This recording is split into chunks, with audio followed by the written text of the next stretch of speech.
This is a Film Stories original podcast. When you make decisions for your company, you look for the no-brainers. And if you have a lot of mailing to do, Stamps.com is the ultimate no-brainer. Mail checks, invoices, documents, and everything you need to keep your business running. Get rates up to 89% off USPS and UPS. And with the mobile app, you can take care of mailing on the go. Make the same no-brainer decisions as over 1 million other businesses with Stamps.com. Sign up at Stamps.com with code PROGRAM for a special offer. That's Stamps.com, code PROGRAM. We made this. Welcome back, everyone, to the Xcast. The truth is in here. I'm your host, Tony Black, although I'm not actually your host this week, as we are doing another reopen file as we run up to I Want to Believe Minute, which is coming at the start of March. And in this episode, we're looking back at our coverage of Season 3's Oubliette, which again features Carl, this time as host, alongside guest Brandon Shea-Mutala, a Canadian podcaster, mainly of Star Trek podcasts, who now has gone, I believe, into regional Canadian politics, actually.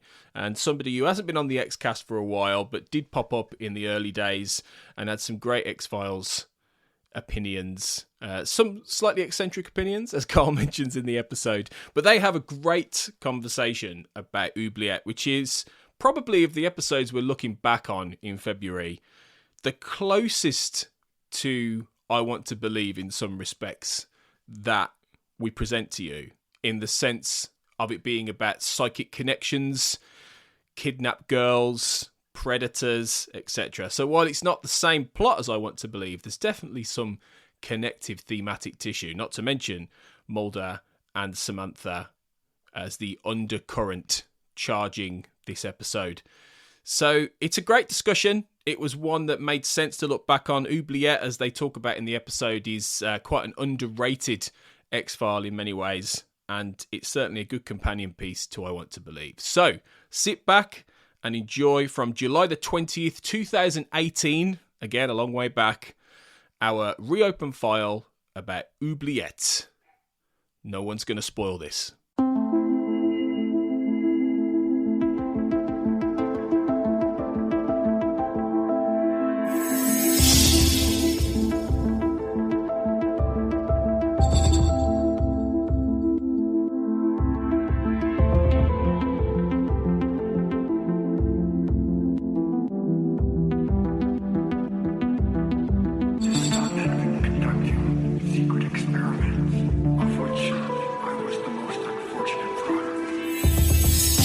Hello everyone, and welcome back to the Xcast. As ever, the truth is in here. I'm your host today, Carl Sweeney, and thank you for joining us for this, which is our episode all about the 8th episode of the 3rd season of the X-Files, Oubliette. And it's my great pleasure to say hello to Brandon Shea-Mutala. Hello. Nobody's gonna spoil us. Oh, had to go there, didn't you, immediately. Yeah, nice to talk to you. Our paths haven't crossed before, so yeah, it's a pleasure. Yeah, this is the first time we've ever had to podcast or anything together. A few tweets, once went back and forth, but first time face to face. It's good to meet you. Absolutely, and we've got an interesting episode to discuss, I think, anyway. So, yeah, we're here to discuss Oubliette, which originally aired on the 17th of November, 1995. It was written by Charles Grant Craig and directed by Kim Manners, and in this episode, a young girl is kidnapped. Mulder and Scully investigate when it becomes apparent that another woman, once held captive by the same man, has a connection to his new victim. Alright, Brandon, so, marks out of 10, I suppose. What do you make of Oubliette? I think this is a really strong episode. I've always really loved it, and I think it's a really underrated episode and one that's not talked about a lot. And I think, like, this is what the X-Files is for me. So, for me, this is a 10 out of 10 episode. I really love this episode a lot. That's amazing, because I was deliberating about whether to give this one a 10 out of 10 as well, and I thought maybe that's, like, over-egging it a bit too much. But no, I mean, this is one of my very favourite episodes, I think. So, yeah, I'm with you, 10 out of 10. I think it's incredibly, like, powerful. This sums up the show for me. You know, like a really intriguing case, you know, with a really spooky concept and wonderful actors and beautiful settings and beautiful scenery. Like, this completely sums up the X-Files for me in this episode. Yeah, well, that's kind of what I was going to say, which was like, it's so well performed, pretty much across the board, I think, and it's so rich in like atmosphere. Yeah, this one just really lands for me. It really hits home, And the episode's director, obviously, the late great Kim Manners, he talked a bit about, like we were saying, about the performances and stuff. And his quote about this one was, "We worked very, very hard, all of the directors on the X-Files anyhow, to find the nuances to make the performances real."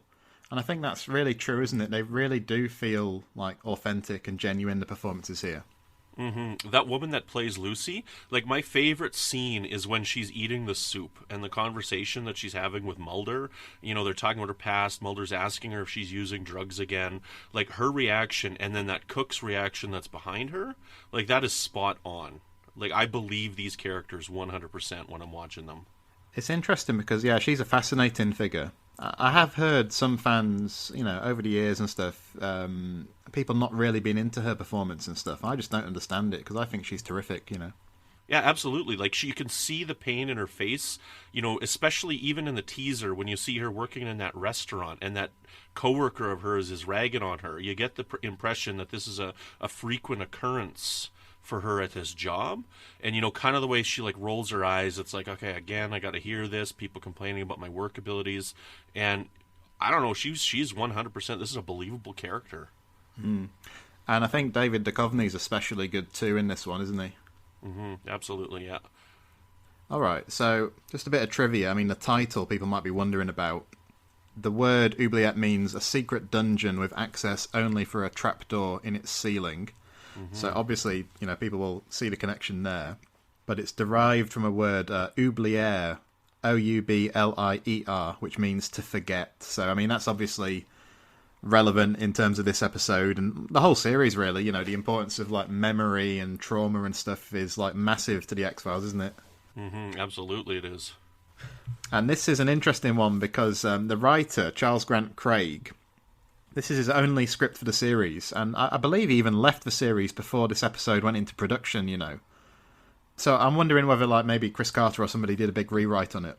Whatever the case, I mean, a really, like, strong episode to be associated with, isn't it, if it's your only one? Yeah, absolutely, hands down. One of the really neat things, I don't know if it boils down, I don't know where the division lies between, like, editing choices and directing choices in a show like this, but it is really well directed and really well edited as well. I mean, that scene when the woman and the girl are running, and the frantic back and forth editing that's happening between that, and especially at the end when she's drowning, like it's really amazing and really adds to the suspense of the episode. I wonder if that's a choice that Kim Manners made or whoever was editing it made. I'm not sure, or if that was written that way. I'm not sure. Yeah, that's interesting, isn't it? It'd be really good to like get a hold of like the shooting script for this one and see, how it was laid out there, wouldn't it? Because apparently this was like quite a rough shoot, I think because there was a lot of exterior shooting. I think they had like issues with filming in the water and around the water and that kind of thing. So it sounds like Kim Manners had quite a rough time, but whether they like enjoyed themselves making this or not, the location work there was like pretty stunning, I thought. Absolutely. Yeah, and lots of that good old like Vancouver rain, which really just adds to stuff, doesn't it? Adds to things.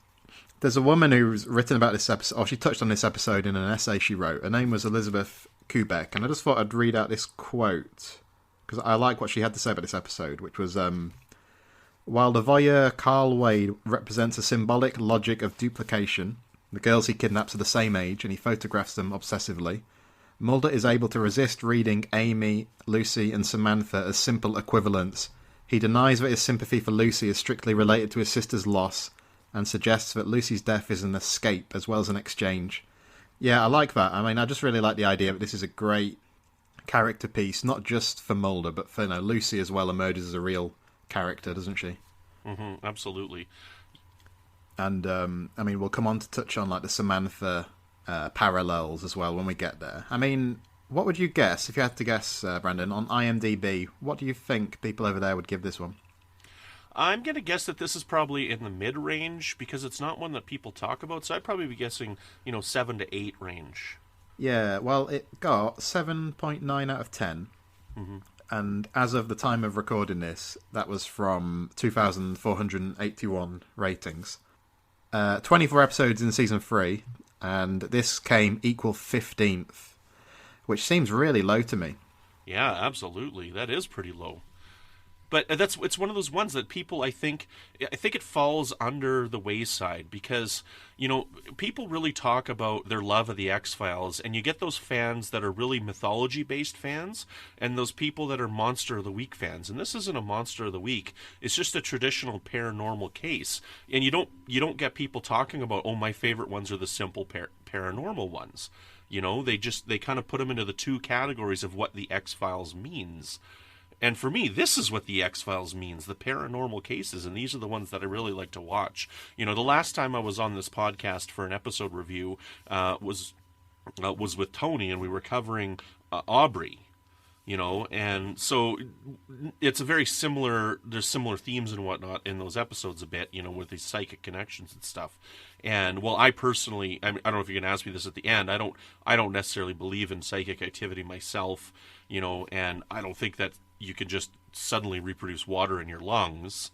It's still a captivating story, and this is what I like to watch in the X-Files. I was wondering whether there are more reasons why this one's held maybe in lowish regard. Because, I do think there are people like us who are really into it, but I think, generally speaking, like you say, it's not one you hear a lot about. But I wonder if it's just because it's so, uncompromising. Do you know what I mean? It's quite a tough watch, isn't it? And it's really powerful, but I can see why people wouldn't derive a lot of enjoyment from this, even though I do, and it sounds like you do as well.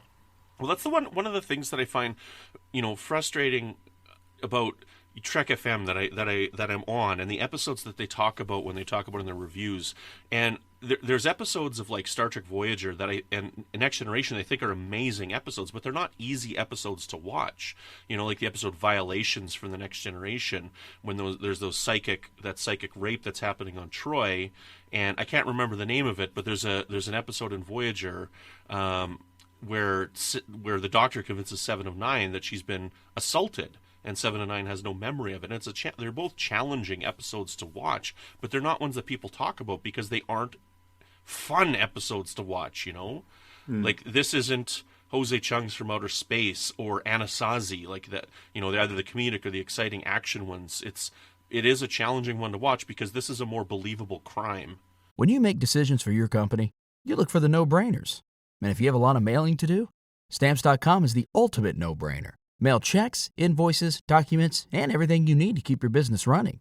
Get rates up to 89% off USPS and UPS. And with the mobile app, you can take care of mailing on the go.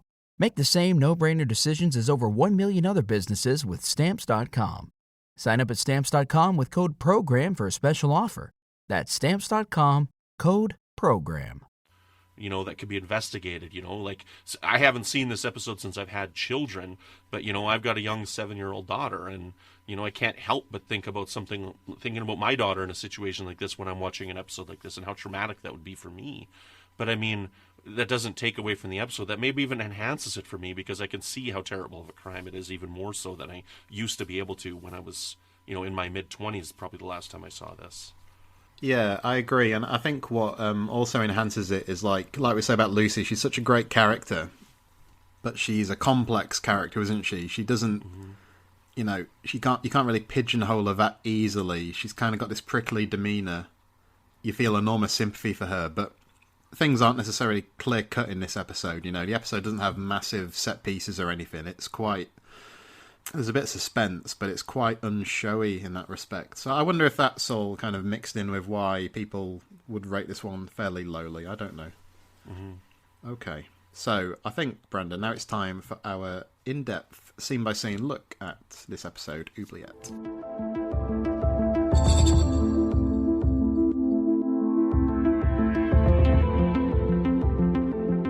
So the episode begins, the teaser sequence, at a high school in Seattle, Washington, doesn't it? And we see all these students being photographed. Well, we see Amy Jacobs, don't we, 15 years old, played by an actress, Jewel Staite. How familiar are you with her from other stuff? Well, I know her from Firefly, but that's about it. I'm not the biggest Firefly fan. I think it was hyped up too much for me when I finally got to it. So to me, Firefly is just an average show because I think so many people were talking about how awesome it was, and I got there and I'm like, Yeah, it's fine.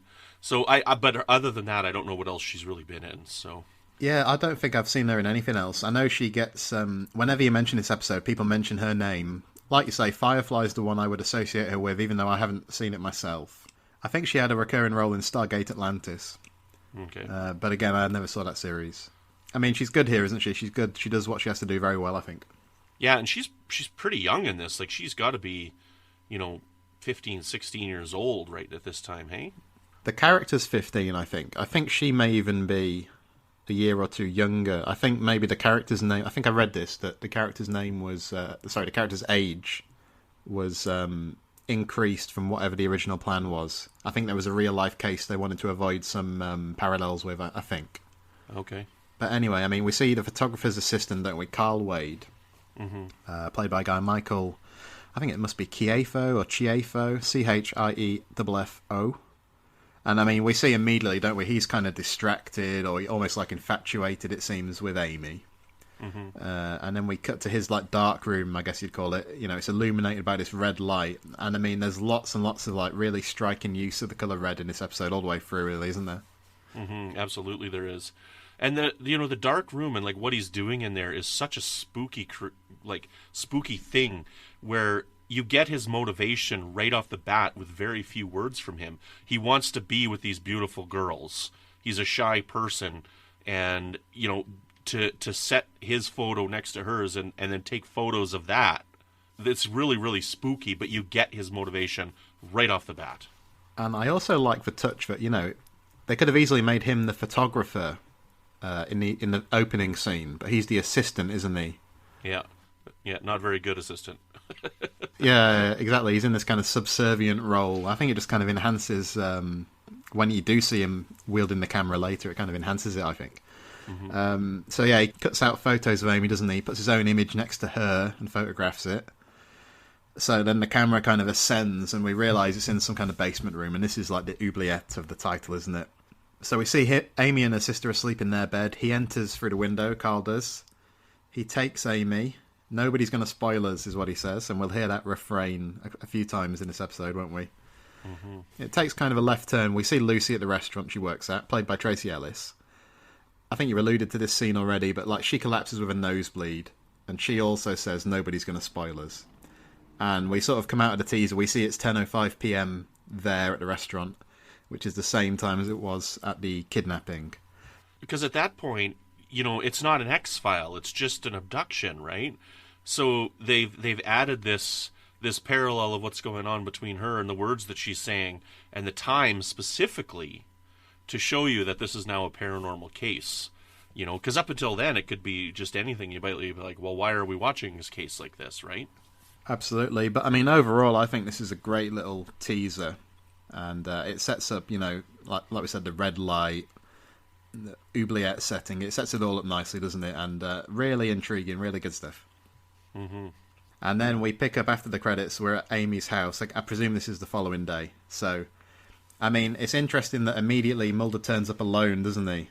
It seems very much a signal to me that, this is his episode. This is a Mulder piece, Absolutely, because they're usually always together. And it's, it's a little bit into it where he says to Scully that he forgot his cell phone, and it's like, that's something that, like, doesn't happen anymore. People are so joined with their cell phones. But it's interesting at that time where a device like that's not foremost on his mind.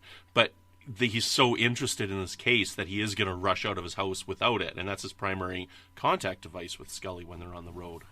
Yeah, it's just kind of like, sounds like it was kind of drop everything and get to the scene, doesn't it? So, I mean, he has a bit of a look around. He enters the girls' room to talk, and he sees Amy's mother there. I think it's interesting. This is in kind of a POV shot where we're seeing from Mulder's point of view, which we don't see a huge amount of on the X-Files. I think, again, it just aligns us with Mulder for this one. And there's a great moment, isn't there? What did you think of this, where she says to him, the mother says, "How could you really know how I feel?" Yeah, it's it's something I just noticed recently as well. Like, it's kind of a cliche line where people say that, like, you're offering sympathy to somebody, and they have this person writing this line or saying this line. Well, how could you possibly know? And we know that he does know exactly what she's going through, right? But he, he's not going to sit there and compare tragedies with her and be like, oh, I know exactly what's going on because my sister and blah blah blah, And I don't know, like, I don't understand why that kind of line is written for a character. Because, I don't know. People take offense at stuff when they shouldn't take offense. He's just offering sympathy for her and whatnot, and she's interrupting him. But, it shows her frazzled state of mind that she's in as well, I think. It's really interesting because I think there have been other episodes where he's quite quick to give out the backstory about Samantha to other people, He can be quite open about it. So this is an interesting counterpoint where he doesn't mention Samantha in any moment until Scully brings her up, and it's like much, much later on. It's like about half an hour into the episode, I think. Yeah. But of course, we'll come on to that in due course. So I think in terms of the plot here, there's some blood on the carpet. We meet the special agent in charge. He turns up to give a bit of exposition. I think you get the impression like the investigation's not going anywhere fast, but he kind of gives Mulder the okay to talk to Lucy, doesn't he? Mm-hmm. So then, the medical centre is where we are next. Scully turns up. Mulder forgot his cell phone, as we talked about. And we get, don't we, a bit of history about Lucy. She's a kidnapped victim. She was taken at age 8, so she was younger than Amy. She was missing for years, I think, is what they said. 5 years, yeah. Yeah, and the abductor was never caught, obviously. So they go in to see Lucy, and I think we should just spend a bit more time on, like, her performance. Tracy Ellis. I mean, just a bit of trivia. I'm sure lots of people will know. She appears again in The X-Files in Season 9 as the title character in Audrey Pauly. Mm-hmm. Yeah, it's like I was saying before, it's a complex portrayal, isn't it? Because such a wounded character, but she comes across as quite unsympathetic and quite, how would you describe it exactly, initially anyway? She's like saying, what's your point? All of us kidnapped victims got to stick together. Mm-hmm. She doesn't immediately jump at the chance to help, does she? Yeah. See, I don't know if I would call her unsympathetic, but I mean that's an interesting point of view to take on it, because maybe it's because I know the episode and I know the tragedy that she's been through, that I just see her as a person who's on edge. Doesn't like the authorities because we find out about her criminal record and stuff in the past, right? So maybe I'm colored by having seen the episode so many times, but. Again, that just falls under the whole category of believability for this character and how much of a believable character she actually is. Because of her history with the police, she's not comfortable in this situation. Because of her abduction, she's not comfortable being trapped in a room against her will. Like, she wants to leave, but they're saying she can't. So when she finally gets the okay to go, she's like, picks up her stuff and goes right to the bathroom to change, without pausing. Yeah, I mean, unsympathetic is probably the wrong word, but, the way she's portrayed, it does kind of, I think, present some kinds of, what would be the way to put it? Almost like the viewer's got to kind of navigate around the fact that she's not immediately on side, there are these kind of barriers between her and Mulder initially, and they're kind of broken down step by step, aren't they? And it's a really, fascinating dynamic as it plays out, I think. Mm-hmm. She says, what I've been through, I wouldn't wish on anybody. Doesn't mean I can make it any better for me or for anyone else. And, the episode is kind of about that as it goes forward, isn't it? Mm-hmm. I mean, Mulder and Scully tell her she's free to leave whenever she wants to. And then we see her in front of the mirror, and it cuts straight from her to, Carl opening his car boot, doesn't it?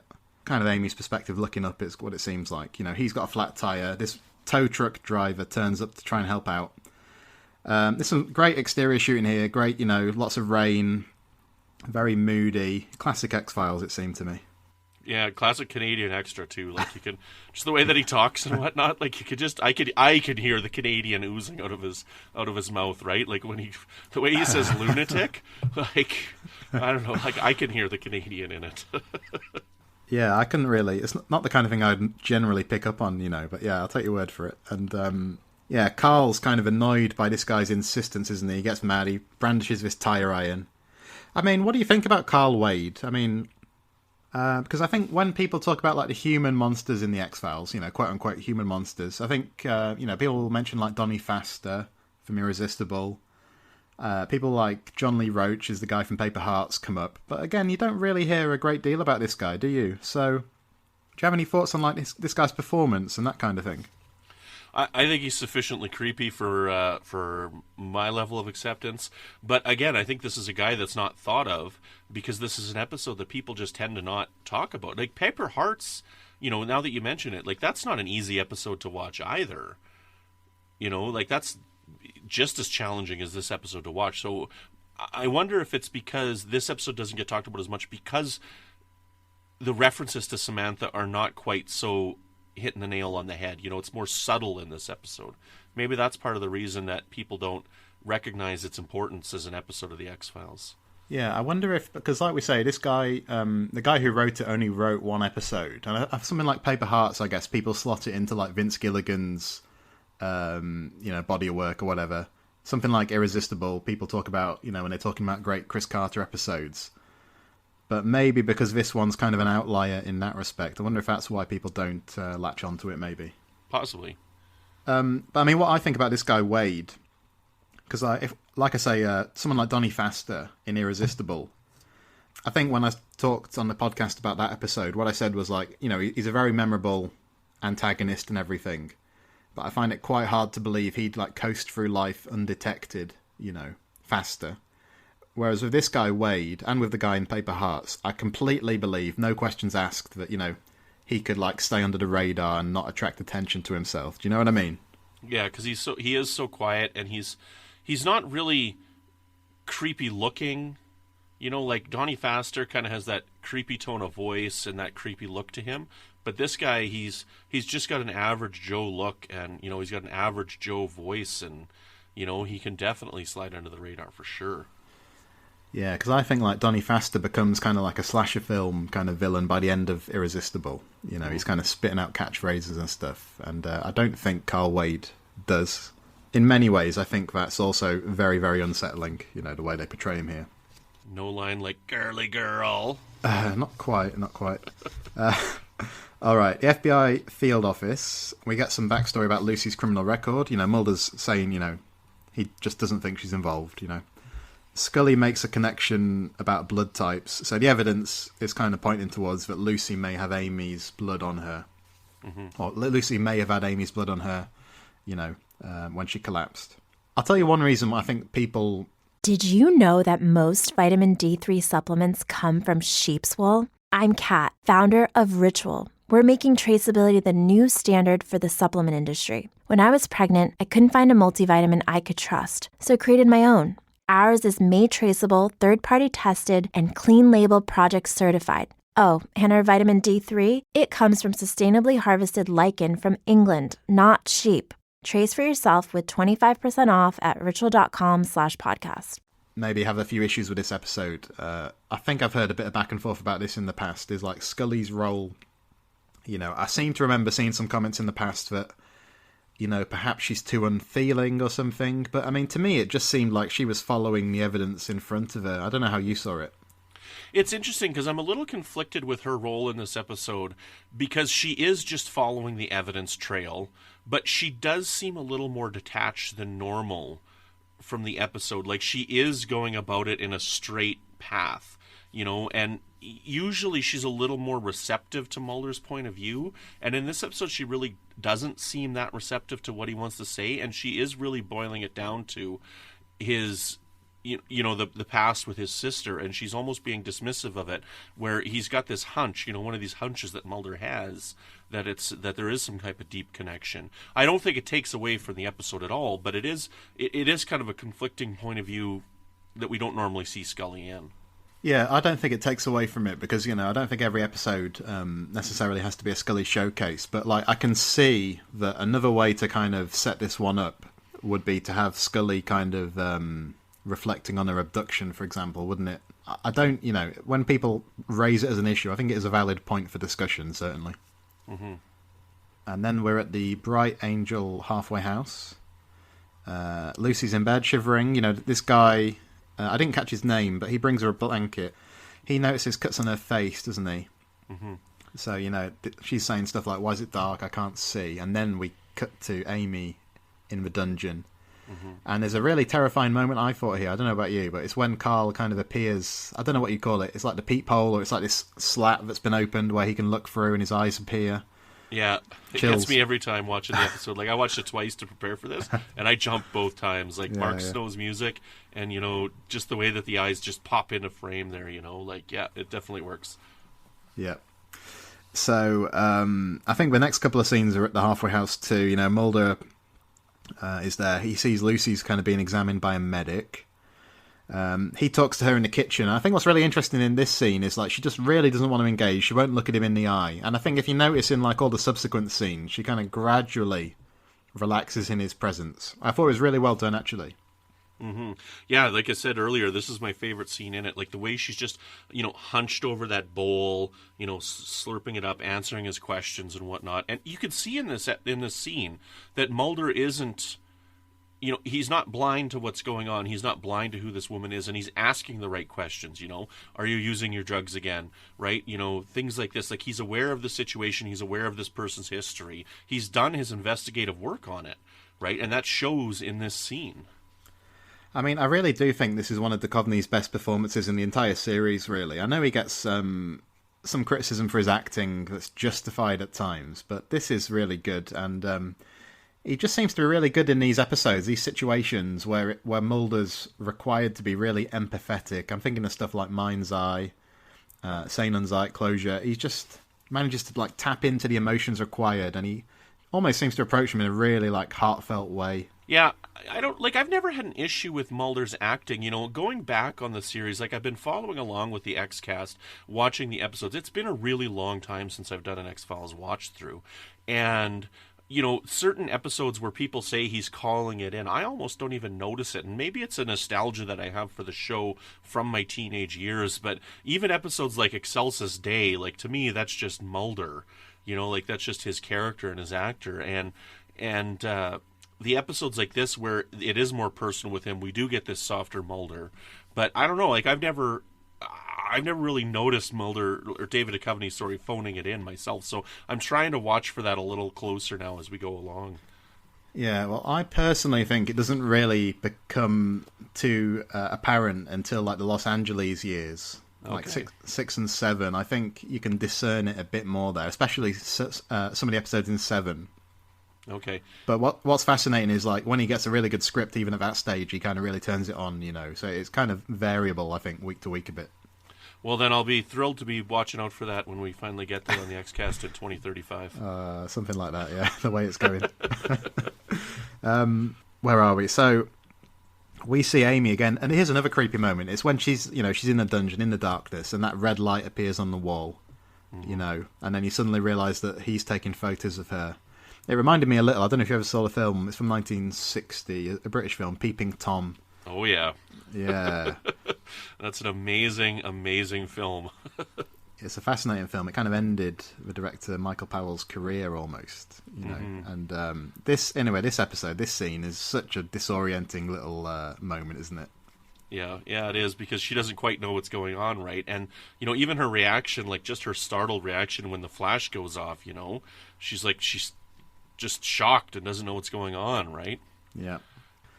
Okay, and then, I mean, another interesting scene with Scully and Mulder, where they're watching the video, aren't they, of Lucy, taking the week she was found, where she's kind of, like, struggling and led on the floor. She's kind of hypersensitive to light. Her language skills, they say, are not very well developed. This was obviously from years ago. I love the addition of these kinds of videos to an episode. Like, they really enhance it and give the episode depth and history.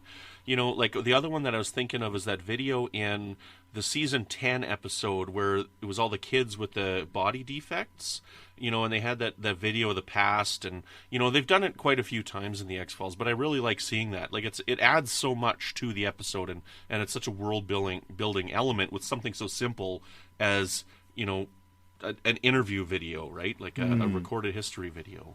Yeah, I guess the ones that spring to mind for me are, like, sometimes you see, like, Mulder's hypnosis sessions or Jeffrey Spender's regression sessions and stuff like that. Yeah, like, you're right, definitely. I think so. Right, so Scully has found a lead. So she's kind of discovered some stuff about Carl Wade. She's found out he was fired from his job. and Mulder wants his photo to show to Lucy.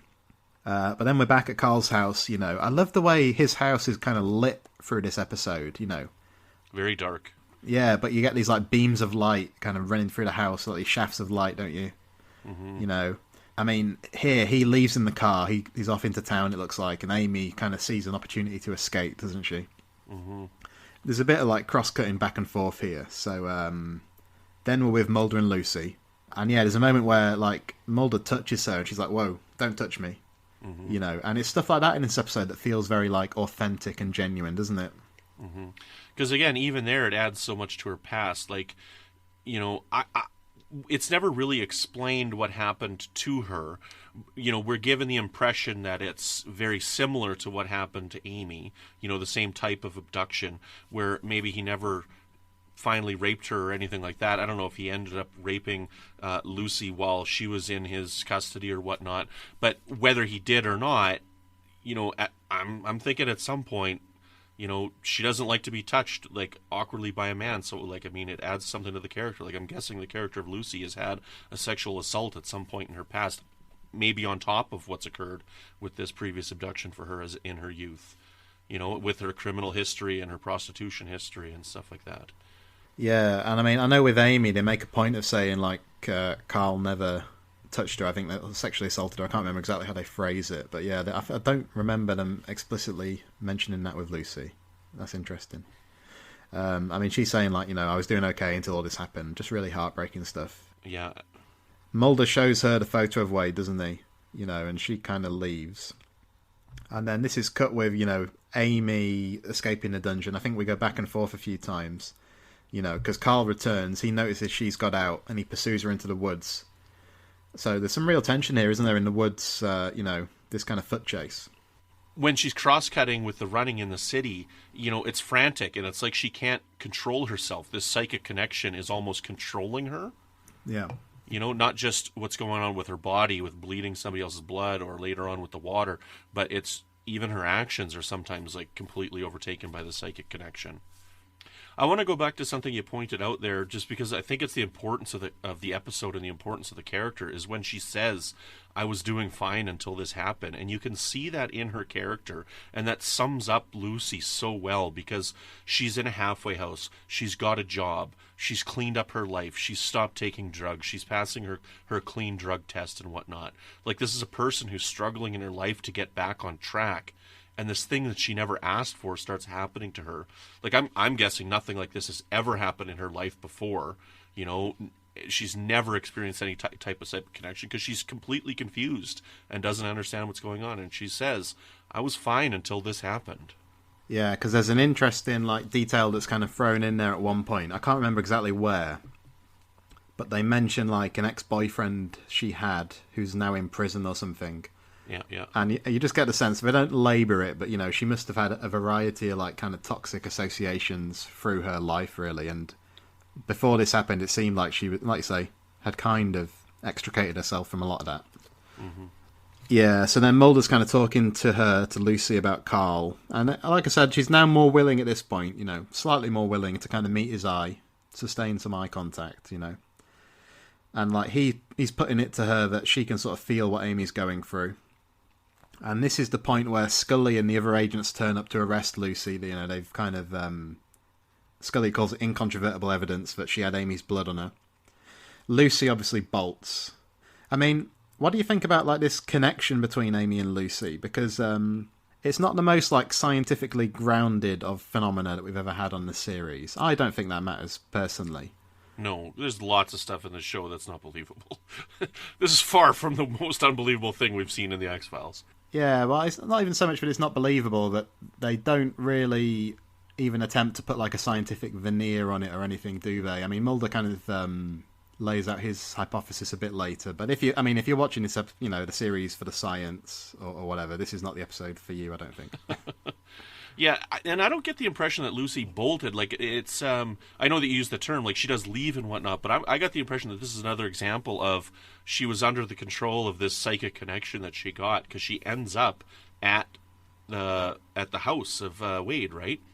She does, that's right. Because is that the next time we see her? It may well be, mightn't it? Because Yeah, then we're at the house. It's still just Amy and Carl at this point.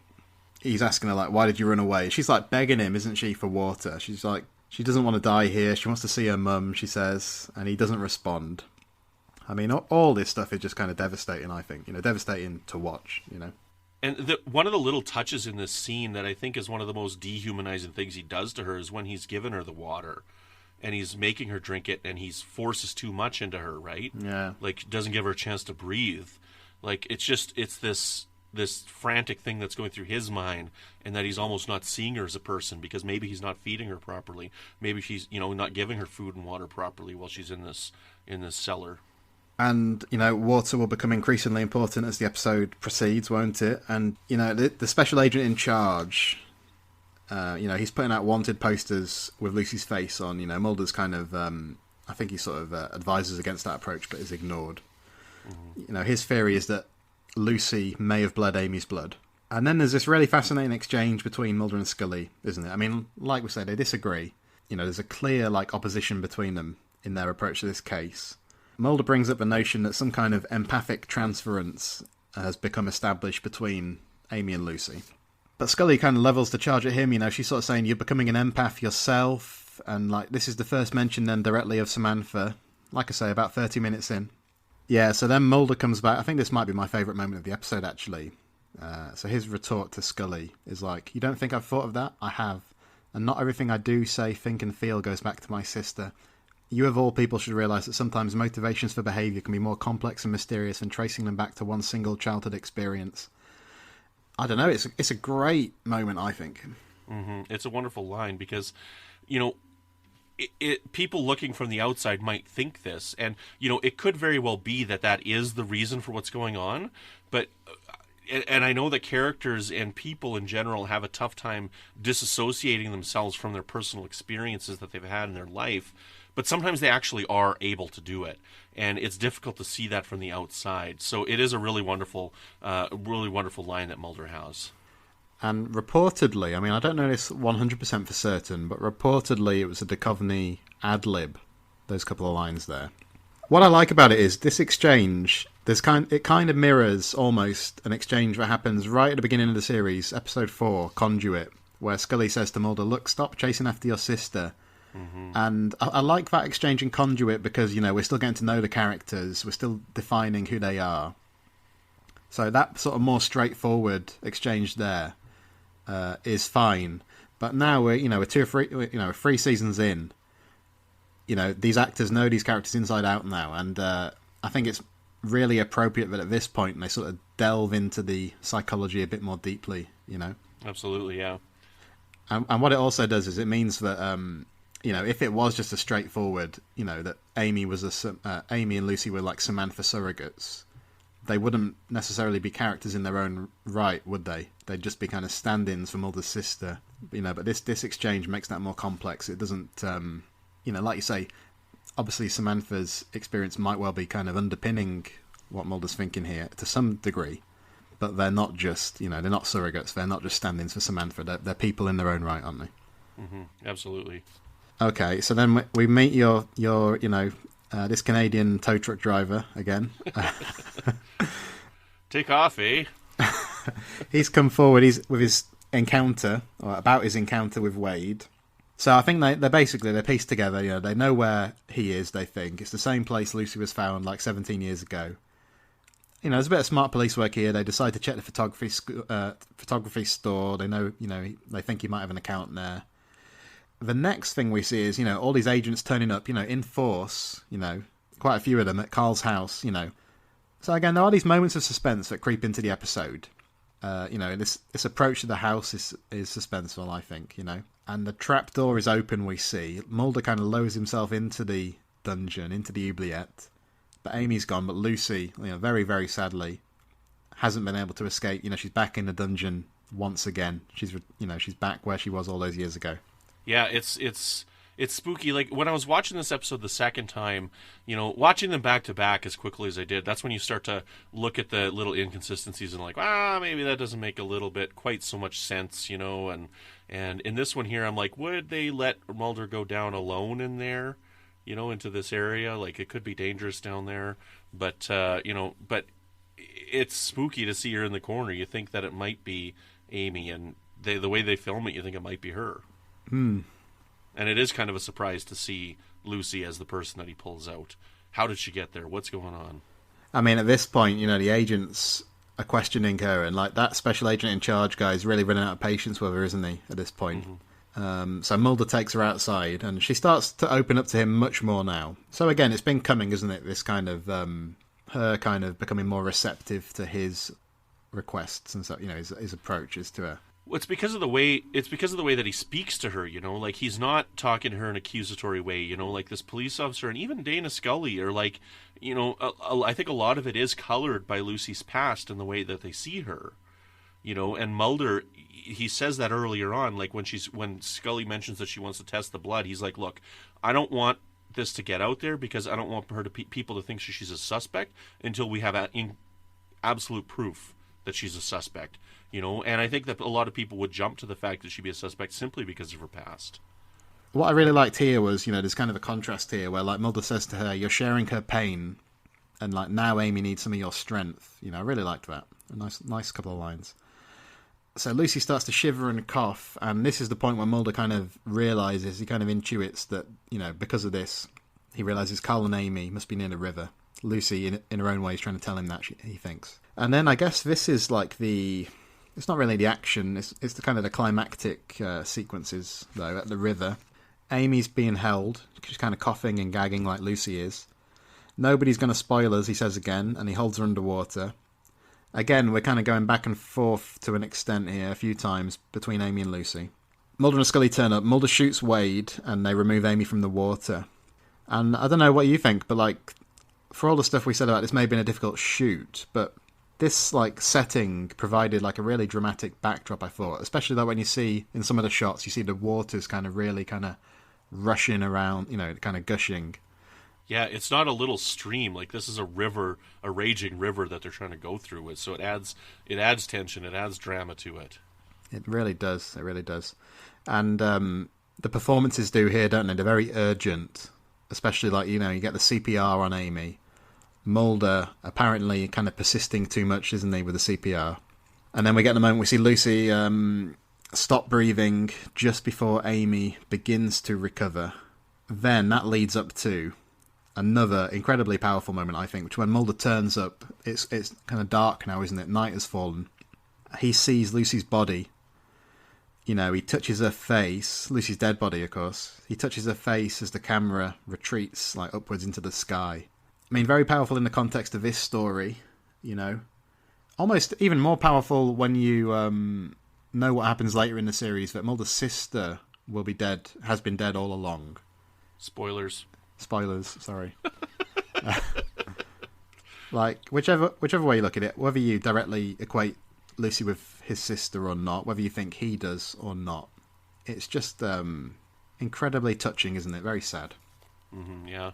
I think that Scully in the episode gave up on the CPR a little bit too quickly. What do you think? In TV terms, it seemed that way. I don't know how it works in real life. I don't know if the portrayal of CPR is normally pretty, like, realistic in television drama or what. Anyway, to round off the episode, halfway house again. Mulder's looking at pictures of Lucy as a young girl. We get some of the details, don't we, filled in. Amy's recovering. She's got no injuries. They can't explain it. But the autopsy results on Lucy showed that she did die of drowning. She had, I think, they say 5 litres of water in her lungs, don't they, I think? Right, yep. And then we get this nice little back and forth between Mulder and Scully to finish off, where Mulder says, like, she saved Amy's life. And Scully says, whatever there was between them, you were part of that connection. Lucy may have died for Amy, but without you, they never would have found her. And Mulder says, I think she died for more than Amy. I think finally it was the only way she could escape, the only way she could forget what happened 17 years ago, the only way she could outrun Carl Wade. Yeah. I think one of the most interesting lines that sums up this episode is when they're talking about the fact that Amy had no marks on her and whatnot after being dragged through the woods, and Scully says, they're just ignoring that for now. That's not what they're focusing on. They're just happy that she's here. They're just ignoring that right now. And that's so believable.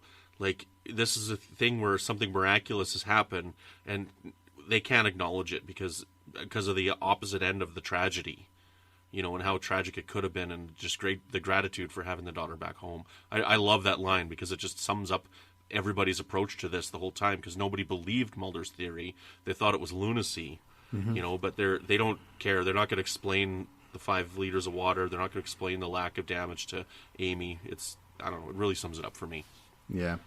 And what do you think about that stuff about Lucy then, where they're like, you know, it's the only way she could escape, the only way she could forget. Like we said, the episode's title sort of comes from this word, which means to forget, you know. See, I'm surprised, like, going back to this, I've seen this episode a lot, and, you know, I watched it last night, and then I watched it again this morning, but last night when I watched it, I'm surprised that Lucy dies in the end, you know, because right before Amy wakes up, Lucy moves her head in the same manner that Amy will then move it in the next shot. So it's like they're both alive, but then we find out that Lucy dies, and it's like, well, did Lucy understand the connection at this point enough to control it that she sacrificed herself to save this little girl? I don't think it's like necessarily explicit, is it? But I think so. I think it was her choice to die, wasn't it? Yeah, that's how I choose to interpret the ending, is that she made the choice to die instead of Amy with the psychic connection, which is, you know, even more tragic of an ending, you know, for this character who's on the right path, trying to fix her life, trying to get herself on the right path. Yeah, and very, very poignant, I think. And, yeah, I mean, I guess to sum up, I mean, we're going to go on to the mailbag in a minute, but, yeah, this legitimately is one of my very favourite episodes, you know. And, I mean, part of me wonders whether I'm just kind of rooting for the underdog or something, because like we say, we both think it's kind of underrated. We both think it's not discussed enough. But I don't know, I genuinely do think it stands with the very best that this series has to offer, you know. It's almost as good as Shapes. I mean, I was wondering how long it would be until that episode came up. I love Shapes. You Shapes did well. Is awesome. I mean, aside from Shapes, though, this is pretty good stuff, you know. Yeah. Shapes Might be a little better than Shapes. Maybe. All right, Brandon, if you want, we can dive into the mailbag and see what our, you know, Facebook followers had to say about this episode. Let's do it.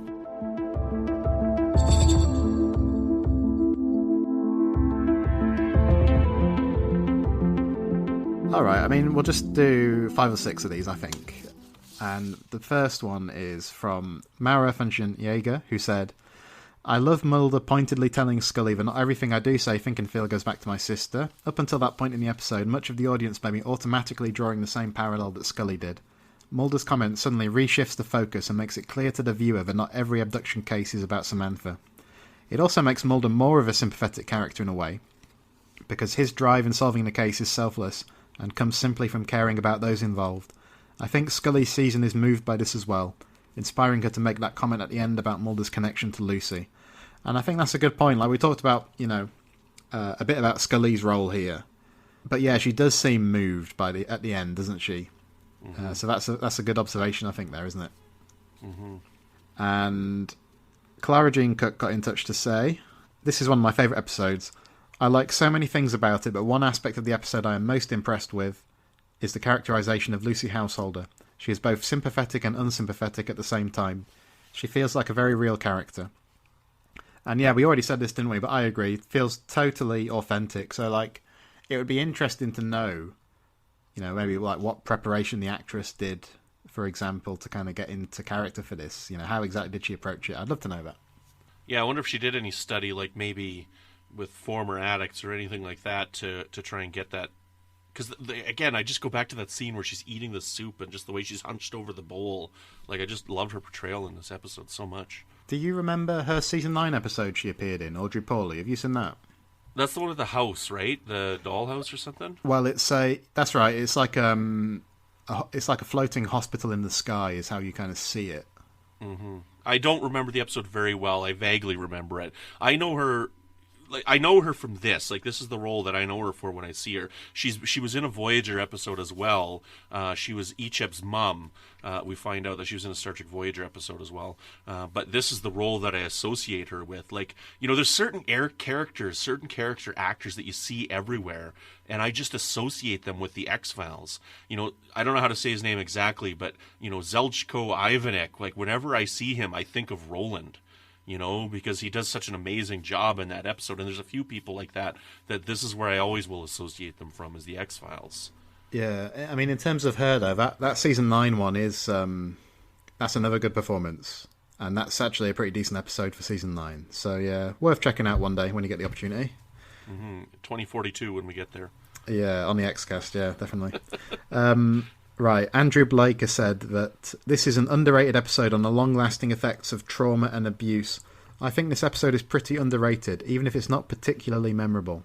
I mean, I sort of disagree. I mean, I disagree that it's not memorable, but I can sort of see why somebody would think that, if that makes sense. Do you know what I mean? Mm-hmm. I like finding those treasures on a rewatch too. Like, you know, there's always those episodes that you forget about because, you know, they aren't ones that are memorable, but you watch them again, and it's like, why don't I remember this episode? It's so darn good. Okay, Michael Little says, a wonderful hour of television with another of Duchovny's best performances. I love the irony of the moment in which the mother of the missing girl tells Mother she has no idea how he feels. Obviously, that we mentioned that moment, didn't we, before? And Teresa Roffair said, that poor lady just didn't have a chance. She just didn't. Her life was completely fucked, and her only way out was death. It was so sad. And last one for today is from Cortlan Waters Bartley, who said, personally, I find this episode deeply unsettling, so it's not one that I rewatch frequently, even though it is technically a very good episode, one is important in Mulder's character arc. And I can definitely understand that. I can definitely understand somebody not choosing to watch this one, you know, not feeling the need to watch this one, you know, a lot. Because it is hard-hitting stuff, isn't it? So I definitely get that, you know. Yeah, I know my comfort food X-Files episodes that I go to, and this is not one of the ones, like, when X-Files hit 20, you know, I picked 5 episodes that I wanted to watch, you know, and they're some of my favorite episodes. So, you know, I watched Drive, and I watched William. I'm a big fan of William. I love that episode. You know, I watched Shapes. I watched Darkness Falls. Yeah. Like, you know, like those are my comfort food X-Files episode. And Ice, like those are probably my 5 favorite episodes of the X-Files, you know.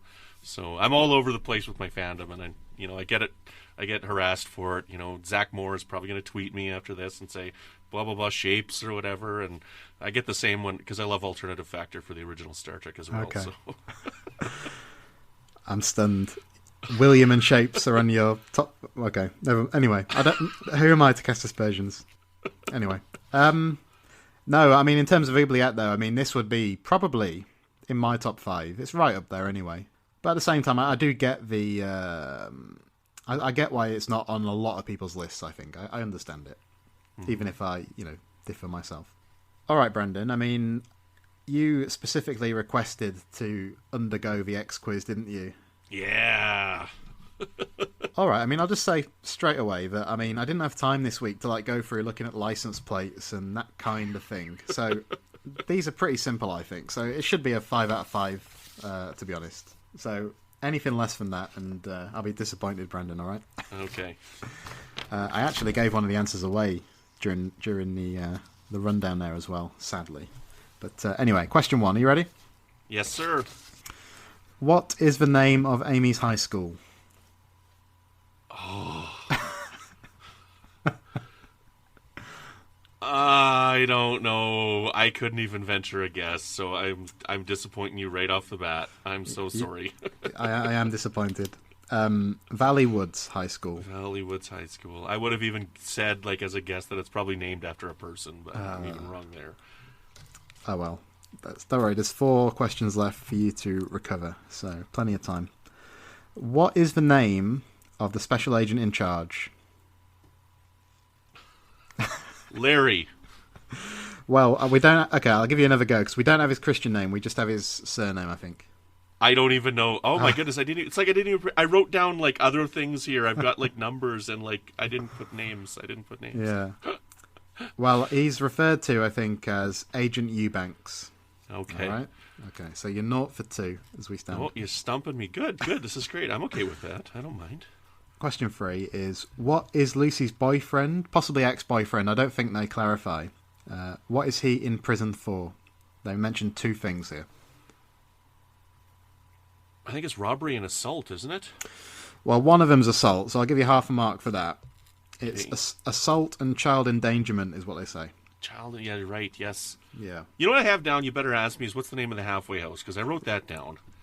Well, question 4, and I actually slipped up and I said this in the episode, but it is, what is the name of the halfway house where Lucy is staying? Bright Angel Halfway House. Well done. All right. So that takes you to 1.5 out of 4. And the final question is a quote. All right. So what I'm after is, who said this? And if you could describe roughly the context of it. Okay. So the line is, "That's my name, isn't it?"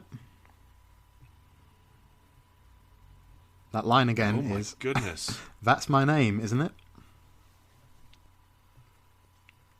Lucy had to have said it when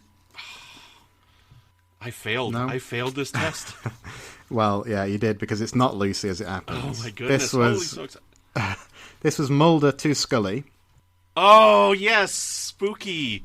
Spooky. That's right.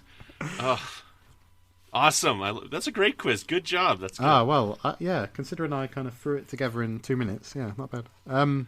Yeah, Scully describes Lucy repeating Carl's words to Amy as spooky, and Mulder comes back and says, "That's my name, isn't it?" And that's probably the only moment of humour in the episode, isn't it? I can't really think of any other quips or anything. Right.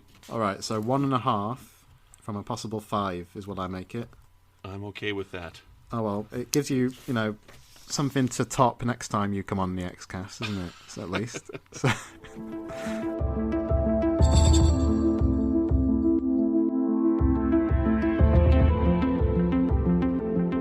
All right, Brandon. So, where can people find you online? Do you want to plug your other podcasting endeavors as well? Yeah, for sure. You can find me on Twitter at Brandon Shea-Mutala.